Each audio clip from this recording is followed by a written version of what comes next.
ጤና ይስጥልን የተወደዳችሁ የገበያ ሚዲያ ተከታታዮቻችን የጥቅምት 12 ቀን 2018 ዓ.ም ዕለታዊውን የምዕራፍ 2 የምሽት የዜና ዘገባችንን ይዘንላችሁ ቀርበናል።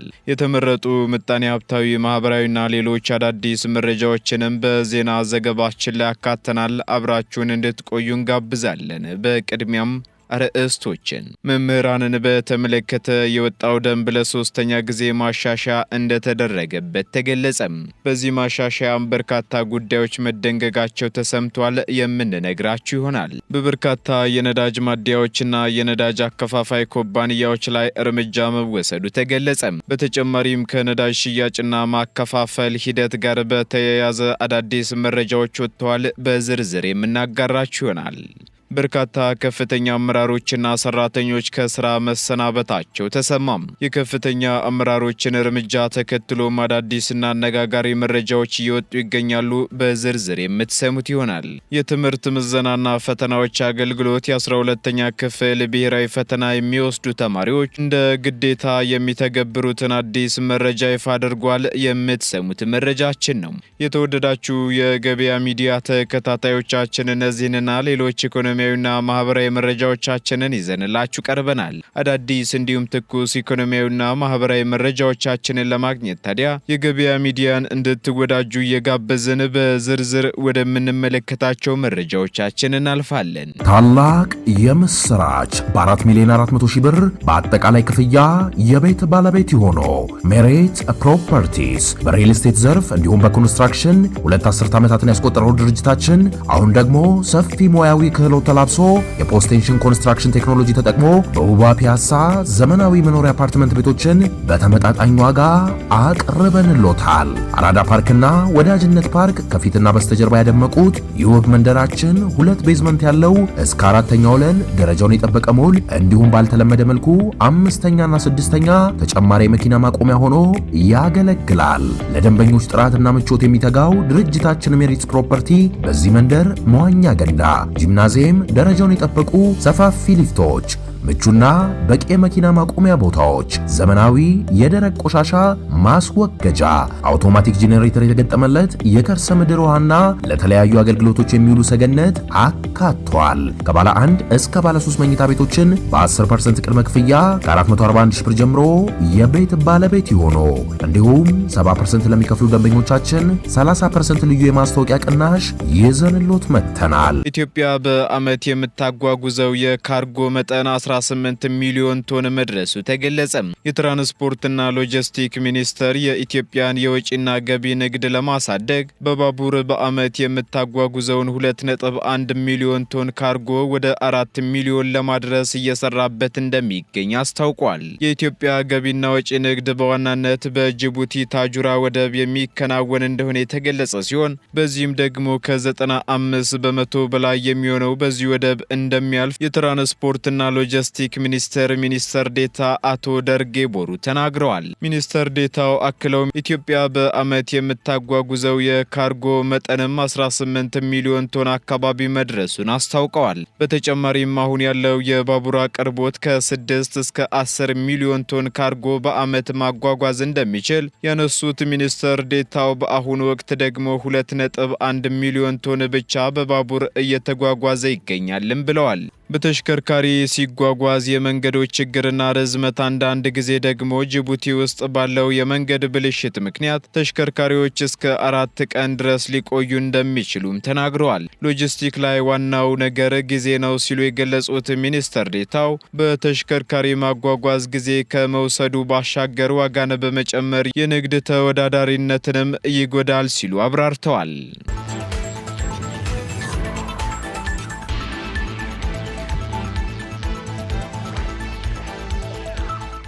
ኢትዮጵያ የአሳ ምርትን ወደ ውጪ የምትልክበት አሰራር እንደሌላት ተገለጸ።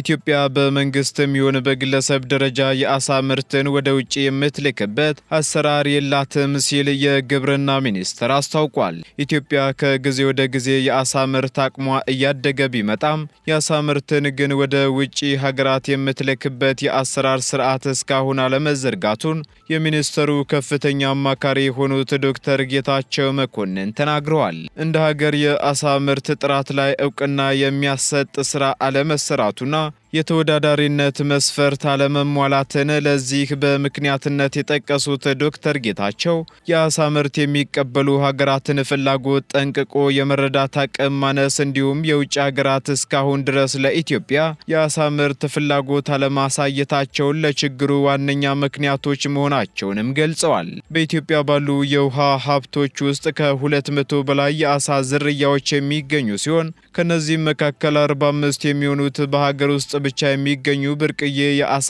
ዝርያዎች መሆናቸውንም ተናግረዋል።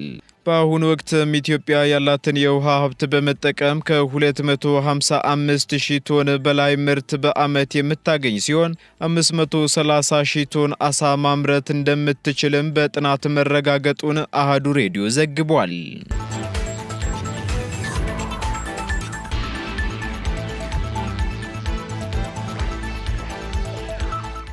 የ12ኛ ክፍል ብሔራዊ ፈተና ላይ ለመቀመጥ የዲጂታል መታወቂያ ግዴታ መሆኑ ተገለጸ። የትምህርት ምዘናና ፈተናዎች አገልግሎት የ12ኛ ክፍል ብሔራዊ ፈተና ላይ ለመቀመጥ ወይንም ለመፈተን የዲጂታል ብሔራዊ መታወቂያ እንደ ቅድመ ሁኔታ መቀመጡን አስታውቋል። ከዚህ ቀደምም በሁሉም የመንግስት መስሪያ ቤቶች አገልግሎት ለማግኘት የፋይዳ ዲጂታል መታወቂያ እንደ መጀመሪያ ቅድመ ሁኔታ ተግባራዊ የተደረገ ሲሆን የትምህርት ቤት ምዝገባ፣ የፓስፖርት አገልግሎት፣ የባንክ አገልግሎትና ሌሎችም አገልግሎቶችን ለማግኘት እንደ ግዴታ መቀመጡን በገበያ ሚዲያ የዜና ወጃችን ወደ እናንተ ማድረሳችን አይዘነጋም። በዚሁ መሰረት ማንኛውም የ2018 የትምህርት ዘመን የ12ኛ ክፍል ሀገር አቀፍ ፈተና ተፈታኝ ተማሪ ብሔራዊ መታወቂያ ናሽናል አይዲ ከፈተና ምዝገባ ቀድሞ ማውጣትና በእጁ መያዝ ይገባዋል ሲልም አገልግሎቱ አስታውቋል። በመሆኑም የዲጂታል ብሔራዊ መታወቂያ የሌለው ተማሪ ለፈተና መመዝገብም ሆነ በማንኛውም ሁኔታ መፈተን አይችልም ሲልም አስገንዝቧል። ይህን ተከትሎም የ12ኛ ክፍል ተማሪዎች የብሔራዊ መታወቂያ ይዘው እንዲገኙ የተማሪ ቤተሰቦች፣ መምህራን፣ የትምህርት አመራሮችና የሚዲያ አካላት ተገቢውን ድጋፍ እንዲያደርጉ ሲልም የትምህርት ምዘናና ፈተናዎች አገልግሎት ጥሪውን አቅርቧል።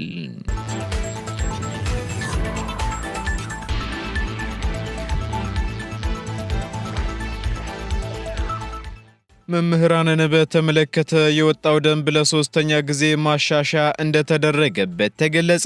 የኢትዮጵያ መምህራን ማህበር የትምህርት ዘርፉን ውጤታማ ለማድረግና የመማር ማስተማሩን ሂደት በተገቢው መንገድ ለማስኬድ የተለያዩ ህጎችና መመሪያዎች ያሉ ሲሆን የመምህራን የሙያ ስነ ምግባር ደንብም አንዱ ነው ሲል አስታውቋል። በዚህም የመምህራን ሙያ ስነ ምግባር ደንብ የማውጣት ስልጣን አዋጅ በተሻሻለው የትምህርት አዋጅ መሰረት የመምህራን ማህበር መሆኑን የኢትዮጵያ መምህራን ማህበር ፕሬዝዳንት ዶክተር ዮናስ በንቲ ተናግረዋል። ስለሆነም ደንቡ መምህራን ሙያቸውን አክብረው ኃላፊነታቸውን እንዲወጡ በሚያስችል መልኩ ለመከለስ መወሰኑን ገልጸዋል ሲል አሃዱ ሬዲዮ ዘግቧል። በዚህም ደንቡ ላይ የተደነገገው ማሻሻያ አስፈላጊ ነው ያሉት ፕሬዝዳንቱ የስነ ምግባር ችግር ያለባቸውን መምህራንም ለማረም የሚያግዝ እንደሆነ ተናግረዋል። በሌላ በኩል ይህን የሙያ ስነ ምግባር ደንብ መተላለፍ እንደ አንድ ዲሲፕሊን ጥሰት ወይንም ደግሞ እንደ ስነ ምግባር ጥሰት የሚታይ ነው ሲሉም ጠቁመዋል። ዶክተር ዮሐንስ አክለውም ደንቡ በደርግ ዘመነ መንግስት ለመጀመሪያ ጊዜ መውጣቱን አስታውሰው ከጊዜ ሁኔታ ጋር እየተሻሻለ የመጣበት አግባብ መኖሩና ይህ መመሪያ ደግሞ መምህራንና የትምህርት አመራሮች መብት እንዲሁም የሚከተሏቸው ሙያዊ ስነ ምግባሮችን ያዘ እንደሆነም አመላክተዋል።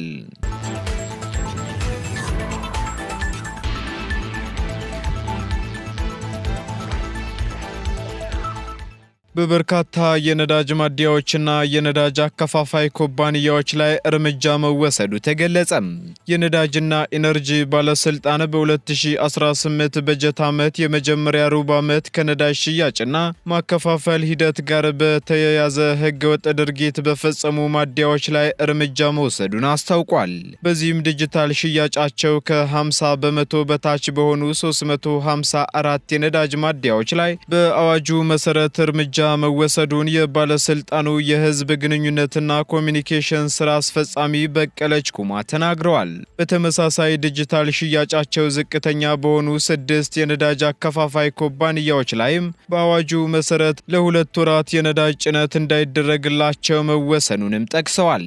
በተጨማሪም የዲጂታል ሽያጫቸው መጠነኛ በሆኑ 7 ኩባንያዎች ላይ ደግሞ በአዋጁ መሰረት የመጨረሻ ማስጠንቀቂያ መሰጠቱንም መጥቀሳቸው ተገልጿል።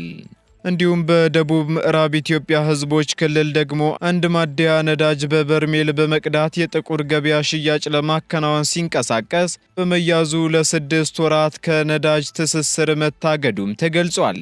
በሌላ በኩል መዳረሻው አዲስ አበባ ከተማ አቃቂ ቃሊቲ በሚገኝ ማደያ የነበረ አውቶቦቴ መዳረሻውን በመቀየር ወደ ሌላ ከተማ በመጓዙ ለ6 ወራት ከነዳጅ ትስስር እንዲታገድ መደረጉንም ተናግረዋል። በተመሳሳይ በዲላ ከተማ የሚገኝ አንድ ማደያ መንግስት ካስቀመጠው ዋጋ በላይ በመሸጡ የነዳጅ አቅርቦት እንዳያገኝ በሲስተም መዘጋቱም ተገልጿል። የነዳጅና ኢነርጂ ባለስልጣን የነዳጅ አቅርቦት ስርጭትና ግብይት ቁጥጥር ስርዓቱ ላይ ፈጣን፣ አስተማማኝና ጥራት ያለው እንዲሆን በቴክኖሎጂ የታገዙ አሰራሮችን ማጠናከሩንም አስታውቋል።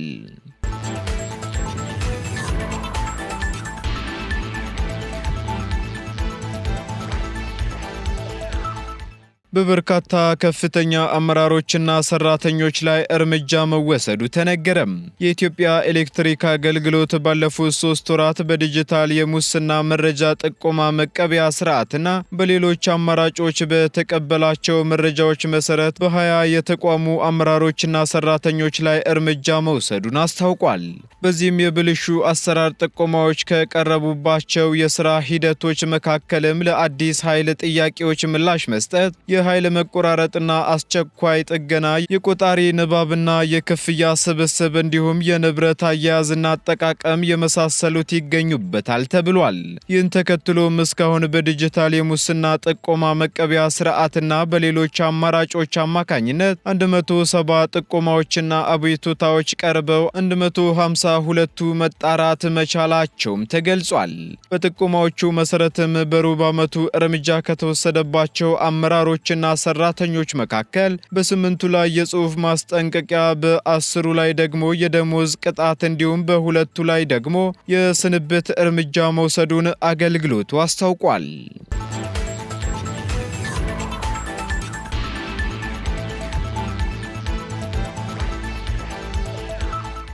የጸጥታ አካል የሚመስል የደንብ ልብስ በመልበስ የዘረፋ ወንጀል ፈጽመው ለማምለጥ የሞከሩ ተጠርጣሪዎች በቁጥጥር ስር መዋላቸው ተገለጸም። የዘረፋ ወንጀል ፈጽመው ለማምለጥ የሞከሩ ተጠርጣሪዎች በቁጥጥር ስር ውለው ምርመራ እየተጣራባቸው እንደሚገኝ የአዲስ አበባ ፖሊስ ጠቅላይ መምሪያ ገልጿል።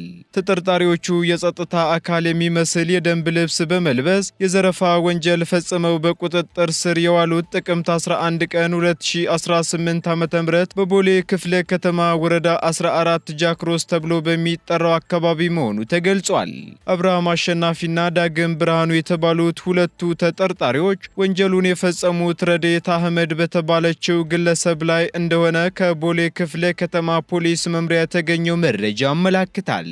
የግል ተበዳይ በአቃቂ ቃሊቲ ክፍለ ከተማ ወረዳ 3 ልዩ ቦታው አባ ሳሙኤል 140 ሰፈር ተብሎ በሚጠራው አካባቢ የሚገኝ ንግድ ሱቋን ዘግታ በመውጣት ተሽከርካሪ እያሽከረከረች ስትጓዝ ከጥቂት ሜትሮች ጉዞ በኋላ እንዳስቆሟት ታውቋል። ተጠርጣሪዎቹ የግል ተበዳይን ከሹፌር መቀመጫ ላይ አስወርደው ከኋላ እንድትቀመጥ ካደረጉ በኋላ ተሽከርካሪውን ራሳቸው እያሽከረከሩ በሚፈልጉት አቅጣጫ እንደወሰዷትና 500 ሺህ ብር ወደ አካውንታቸው እንድታስገባ እንዳስገደዷትም የምርመራ መዝገቡ ያስረዳል ተብሏል። የግል ተበዳይ የጠየቀችውን ያህል ገንዘብ እንደሌላ ስትገልጽላቸውም በወቅቱ በእጇ ይዛው የነበረውን 8700 ብር ጥሬ ገንዘብና 2 የሞባይል ስልኮችን ዘርፈው እሷን ካስወረዷት በኋላ መኪናዋንም እየነዱ በተቃራኒው አቅጣጫ ተጉዘው ለማምለጥ ሲሞክሩ ከሌላ ተሽከርካሪ ጋር ተጋጭተው የትራፊክ የትራፊክ አደጋ አደርሰዋልም ነው የተባለው። ከአደጋው በኋላ ግን ከተሽከርካሪው ወርደው በመሮጥ ሰው ቤት ገብተው ሊሰወሩ ቢሞክሩም ሳጅን ፈንታሁን አለማየሁ በተባለ የአዲስ አበባ ፖሊስ ሞተረኛ ትራፊክና በህብረተሰቡ ርብርብ ከነ ኤግዚቢቱ በቁጥጥር ስር እንደዋሉም ተገልጿል። ግለሰቦቹ ከጸጥታ አካል ጋር ተመሳሳይነት ያለው የደንብ ልብስ ይልበሱ እንጂ የጸጥታ አካል እንዳልሆኑ መረጋገጡንና ከወንጀሉ ጋር ተያይዞ ተጨማሪ ምርመራ እየተካሄደ መሆኑን የአዲስ አበባ ፖሊስ ጠቅላይ መምሪያ አስታውቋል።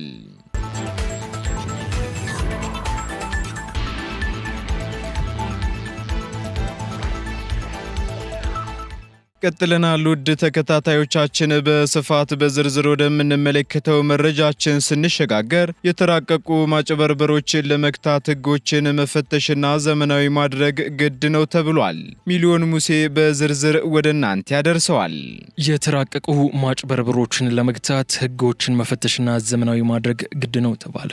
የዲጂታል ዓለሙ መስፋፋትና የሰው ልጆች የዕለት ከዕለት እንቅስቃሴ በቴክኖሎጂ ጥገኛ የሆነ መምጣቱ ለአዳዲስ ወንጀሎች መፈጠር ብቻ ሳይሆን መደበኛ ወይንም ነባር ወንጀሎችን ውስብስብና ሊፈቱ በማይችሉ መንገዶች እንዲፈጸሙ መንስኤ ሆኗል። በተለይ ደግሞ የማጭበርበር ስልቶች ከጊዜ ወደ ጊዜ የተራቀቁ ለመግታትም ሆነ ለመከላከል አደጋች የሆኑ ስለመምጣታቸውም ይነገራል። ማጭበርበር በብዙ መልኩ ይገለጻል የሚሉት የህግ ምሁራን ጥሬ ቃሉ ሲተረጎም ብልጣብልጥነት፣ ሐሰት መናገር፣ እውነታን በመደበቅ ወይንም ማንኛውንም የፍትሃዊ መንገድ በመጠቀም ከሌሎች ሰዎች ያልተገባ ጥቅምን ለማግኘት የሚደረጉ በርካታ ድርጊቶች የሚወክል ነው ይላሉ። ከዚህ ጋር ተያይዞ ታዲያ ከቅርብ ጊዜ ወዲህ የሀገሪቱ ግብይትን በዲጂታል መንገድ መዘውተሩን ተከትሎ የማጭበርበር ስልቶቹም ተጠናክረው ቀጥለዋል። በተለይም በተሰረቁ ስልኮች የሞባይል ባንኪንግ አገልግሎት ከፍተኛ ዋጋ የሚያወጡ እቃዎችን ገዝቶ መሰወር እያጋጠመ ይገኛል። መሰል ወንጀል በሚያጋጥምበት ወቅት የሚነሳው የተጠያቂነት ጉዳይ ሲሆን ሻጭ በእንደዚህ አይነት ሁኔታ የሚጠየቅበት አጋጣሚ ያለ ወይ የሚል ጥያቄም በተደጋጋሚ ይነሳል። ነገር ግን ሻጭ በቅን ልቦና ባደረገው ግብይት ወይንም ደግሞ ወንጀሉ ላይ የመሳተፍ ሀሳብ ሳይኖረው በተሳተፈበት ግብይት የሚጠየቅበት ህጋዊ አግባብ ወይንም ፍትሃዊ የሆነ የህግ አግባብ የለም ሲሉ የሚገልጹት አቃቢ ህጉ አቶ ፍጹም አብርሃም ነገር ግን ይህ ሁኔታ ሊቀየር የሚችልበት እድልና በህግ አግባብም ሊያስጠይቅ የሚችልበት ሁኔታ እንዳለ ያስረዳሉ። በፍትሐ ብሔር ህጋችን እንግዲህ ቅን ልቦና የሚባል ፍሬዝ አለ። በወንጀል ህጋችንም ደግሞ ወንጀል የመፈጸም ሀሳብ አለመኖር የሚባል አለ። በመሆኑም ሻጩ በቅን ልቦና ባደረገው ግብይት ወይም ደግሞ ወንጀል የመስራት ወይም ወንጀል ላይ መሳተፍ የሀሳብ ክፍል ሳይኖረው በተሳተፈበት ግብይት የሚጠየቅበት ህጋዊ አግባብ ወይም ፍትሃዊ የሆነ የህጋዊ አግባብ መንገድ የለም ማለት ነው። ነገር ግን ገዢ ግብይቱን እየፈጸመ ያለው በተሰረቀ ወይም በወንጀል ፍሬ በተገኘ መንገድ መሆኑን እያወቀ ከሆነ ግን ከዋናው ወንጀል አድራጊ እኩል ወይም በአባሪነት የሚጠየቅበት አግባብ ሊኖር ይችላል ነው። በወንጀል ህጋችንም ቢሆን የማጭበርበር ወይም የማታለል ተግባሮች ወንጀል ተደርገው የተደነገጉ ሲሆን በዚሁ ህጋችን ወይም በወንጀል ህጋችን አንቀጽ 692 ላይ እንደተቀመጠው ማንም ሰው የማይገባ ብልጽግና ለራሱ ለማግኘት ወይም ለሌላ ሰው ለማስገኘት በማሰብ አሳሳች የሆኑ ነገሮችን በመናገር የራሱ ማንነት ወይም ሁኔታ በመሰወር ወይም መግለጽ የሚገባውን ነገር በመደበቅ ወይም የሌላን ሰው የተሳሳተ እምነት ወይም ግምት በመጠቀም በማድረግም ሆነ ባለማድረግ ሌላን ሰው አታሎ የራሱን ወይም የሶስተኛ ወገንን የንብረት ጥቅም የሚጎዳ አድራጎት እንደፈጸመ እንደሆነ በቀላል እስራት ወይም እንደ ነገሩ ከባድነት እስከ 5 ዓመት በሚደርስ ጽኑ እስራትና መቀጮ እንደሚቀጣ ያስቀምጣል። በአጠቃላይ በዲጂታል ግብይት ወቅት የሚያጋጥሙ ማጭበርበሮች አጭበርባሪዎችን መለየት፣ አጭበርባሪዎችን ከተለዩ በኋላ በፍትሐ ብሔር ህጉ ውል ካላቸው በውል ህጉ መሰረት፣ ውል ከሌለም ወይም ውል ለመባል የሚያበቃ ግንኙነት የላቸውም ከተባለም ደግሞ ከውል ውጭ ባለ ኃላፊነት በሚመለከተው በፍትሐ ብሔር ህጉ መሰረት መዳኘት ወይም መጠየቅ ይቻላል ነው። ከዘመኑ ጋር እኩል እየዘመኑ ያሉትን የተራቀቁ የማጭበርበር ስልቶችን ለመከላከል የማህበረሰቡን ንቃተ ህሊና ከማጎልበት በተጨማሪ ህጎችን መፈተሽና ከዘመኑ እኩል የሚራመድ ማድረግ ይገባል የሚሉት አቃቢ ህጉ ዘመን አመጣሽ ቴክኖሎጂዎችን እየተከተሉ የሚፈጸሙ የማጭበርበር ድርጊቶች በቀደማ አሰራር ለመግታት አደጋች እንደሆነም አስረድተዋል። እንግዲህ የመጀመሪያው ሊሆን የሚችለው ለሸማቹ ወይም ደግሞ ለነጋዴው ማህበረሰብ በቂ ግንዛቤ ማስጨበጫ መድረክን በማዘጋጀት ተገቢና ተያያዥነት ያላቸውን ስልጠናዎች መስጠት ነው። እንደዚህ አይነት የሚያጠራጥሩ ሁኔታዎች በሚያጋጥሙበትም ሰዓት ለህግ አካል አቅርበው ጉዳዩን እንዲያስይዙ በህግም ደግሞ ቢሄዱ ምን አይነት መፍትሄዎች እንዳሏቸው በእንደዚህ አይነት መንገድ የሚፈጠሩ ማጭበርበሮችን ደግሞ ከሚመለከተው የመንግስት ተቋም ጋር ከቴሌኮሙኒኬሽን ጋር ሊሆን ይችላል፣ ወይም ከዚህ ከኢኖቬሽን ወይም ቴክኖሎጂ ሚኒስቴር መስሪያ ቤት ጋር ሊሆን ይችላል፣ ከንግድና ቀጠናዊ ትስስር ሚኒስቴር ጋር አንድ ላይ በመተባበር በእንደዚህ አይነት ዲጂታል ገበያው ላይ የሚፈጸሙ የማጭበርበር ተግባሮችን በተመለከተ ለነጋዴው ወይም ለሸማቹ ማህበረሰብ በቂ ግንዛቤ ማስጨበጫ መፍጠር የመጀመሪያው የመከላከያ መንገድ ሊሆን ይችላል ነው። ሌላው ደግሞ ህጋችንን መፈተሽና ማዘመን ወይም ማስተካከል አለብን ነው። እንግዲህ ቅድም እንዳልነው ዘመኑ በቴክኖሎጂ እየዋጀ እንቅስቃሴዎች በዲጂታል መንገድ እየሆኑ እየመጣበት ያለ መንገድ ነው ያለው። ስለዚህ ግብይታችንም እንቅስቃሴያችንም እየረቀቀ በዘመናዊ መንገድ በዲጂታል መንገድ እየሆነ ነው ያለው። ስለዚህ ይህ ደግሞ አዳዲስ ወንጀሎችን ከመፍጠር ባለፈም ደግሞ ነባር ወንጀሎችን ወይም ከዚህ በፊት ወንጀልን ብለን መከላከል ብለን የምንሰራባቸውን መንገዶችንም ማስተካከል አብረን ማዘመን ያለብን በመሆኑ ህጋችን ላይም መፈተሽና ማዘመን ወይም በማስተካከል መሰል ድርጊቶችን መከላከል እንችላለን ማለት ነው።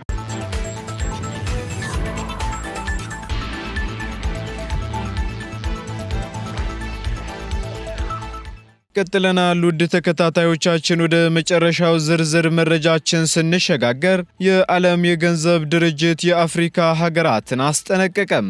የዓለም የገንዘብ ድርጅት ከሰሃራ በታች ያሉ የአፍሪካ መንግስታት በጀታቸውን ለመሸፈን በሀገር ውስጥ ባንኮች ላይ ጥገኝነታቸው እየጨመረ መምጣቱን አስታውቋል። ይህም ከሀገር ውጭ ከሚበደሩት ብድር የበለጠ ከፍተኛ የወለድ ክፍያ እንዲከፍሉ ያደርጋቸዋል ያለው ባንኩ በሀገር ውስጥ አበዳሪዎች ላይ አዲስ ጫና እየፈጠረ መሆኑንም በሪፖርቱ ገልጿል። አይኤምኤፍና የዓለም ባንክ በዋሽንግተን ባካሄዱት ዓመታዊ ስብሰባ ያወጡት ቅርብ ጊዜ የቀጠናዊ ኢኮኖሚ ትንበያም የሀገር ውስጥ የካፒታል ወጪ ከፍተኛ እንደሆነ ማሳየቱም ይታወሳል። በተጨማሪም የበርካታ የሀገር ውስጥ የፋይናንስ ገበያዎች ያላበደሩና የተከፋፈሉ በመሆናቸው ከፍተኛ የግብይት ወጪዎችና የብድር ስርጭቶች እንዳሉም አስፍሯል። በተጨማሪም በርካታ የሀገር ውስጥ የፋይናንስ ገበያዎች ያልዳበሩና የተከፋፈሉ በመሆናቸው ከፍተኛ የግብይት ወጪዎችና የብድር ስርጭቶች እንዳሉም አስፍሯል። በሌላ በኩል ሪፖርቱ የሀገር ውስጥ ባንኮች የመንግስት ዕዳ ይዞታ ከሰሃራ በታች ባሉ የአፍሪካ ሀገራት ከቀሪው ዓለም በበለጠ በፍጥነት እያደገ መሆኑን አስታውቋል። ለዓመታትም በከፍተኛ የብድር ወጪዎችና በኢኮኖሚያዊ አለመረጋጋት ምክንያት ከዓለም አቀፍ የካፒታል ገበያዎች ውጪ የቆዩ አንዳንድ የአፍሪካ ሀገራት ከ2024 ጀምሮ ወደ ዓለም አቀፍ የቦንድ ገበያዎች በጥንቃቄ መመለስ ቢጀምሩም ብዙዎች ግን አሁንም ዕዳ ውስጥ የመውደቅ ስጋት አለባቸው ሲል የዘገበው አፍሪካ ኒውስ ነው።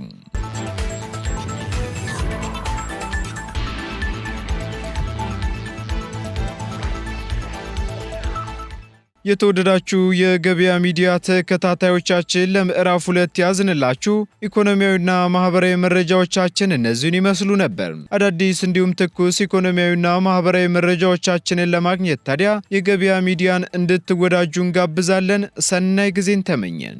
ታላቅ የምስራች በ4 ሚሊዮን 400 ሺህ ብር በአጠቃላይ ክፍያ የቤት ባለቤት የሆኑ ሜሬት ፕሮፐርቲስ በሪል ስቴት ዘርፍ እንዲሁም በኮንስትራክሽን 2 አስርት ዓመታትን ያስቆጠረው ድርጅታችን አሁን ደግሞ ሰፊ ሙያዊ ክህሎት ተላብሶ የፖስቴንሽን ኮንስትራክሽን ቴክኖሎጂ ተጠቅሞ በውባ ፒያሳ ዘመናዊ መኖሪያ አፓርትመንት ቤቶችን በተመጣጣኝ ዋጋ አቅርበንሎታል። አራዳ ፓርክና ወዳጅነት ፓርክ ከፊትና በስተጀርባ ያደመቁት የውብ መንደራችን 2 ቤዝመንት ያለው እስከ 4ኛ ወለል ደረጃውን የጠበቀ ሞል እንዲሁም ባልተለመደ መልኩ 5ኛና 6ኛ ተጨማሪ የመኪና ማቆሚያ ሆኖ ያገለግላል።